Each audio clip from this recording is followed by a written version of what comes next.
خودی کی دوسری منزل خودداری۔ خودی کو پروان چڑھانے کے لیے دوسری اہم منزل خودداری ہے، یعنی اپنی عزت نفس کا پاس رکھنا، غیرت مند ہونا اور خود کو ذلت و خواری سے بچانا۔ جب انسان اللہ تعالیٰ کی عطا کردہ عظمت کو سمجھتا ہے تو اس میں خودداری کا جذبہ پیدا ہوتا ہے۔ یہ احساس بیدار ہو جائے کہ رب تعالیٰ نے مجھے اپنے سامنے جھکنے کے لیے بنایا ہے، تو انسان مخلوق کے سامنے سر نہیں جھکاتا۔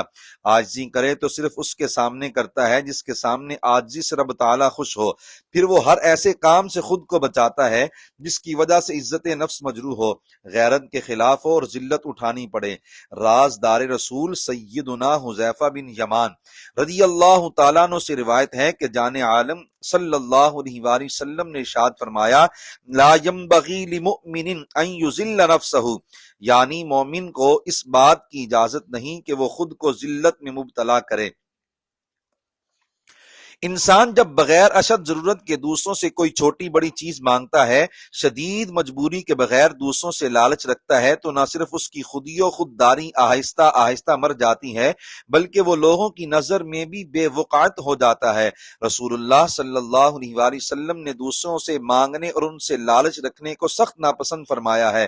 سیدنا سہل بن سعد ساعدی رضی اللہ تعالیٰ عنہ سے روایت ہے کہ ایک شخص نے نبی کریم صلی اللہ علیہ وآلہ وسلم کی بارگاہ میں حاضر ہو کر عرض کی، مجھے ایسا عمل بتائیے جس کے ذریعے میں اللہ تعالیٰ کا محبوب بھی بن جاؤں اور لوگ بھی مجھ سے محبت کریں۔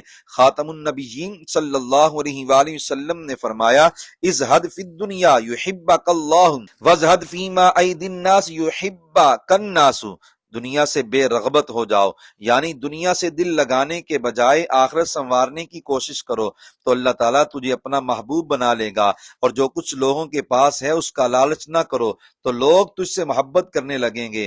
اقبال رحمت اللہ علیہ نے سکھایا تھا کہ اگر فقر و تنگ دستی میں خودداری باقی نہ رہے تو وہ عذاب الہی ہے، لیکن اگر فقر میں بھی غیرت باقی رہے تو یہ امیری کا ذریعہ بن جاتا ہے۔ انہوں نے کہا، خوددار نہ ہو فقر تو ہے قہر الہی، ہو صاحب غیرت تو ہے تمہید امیری۔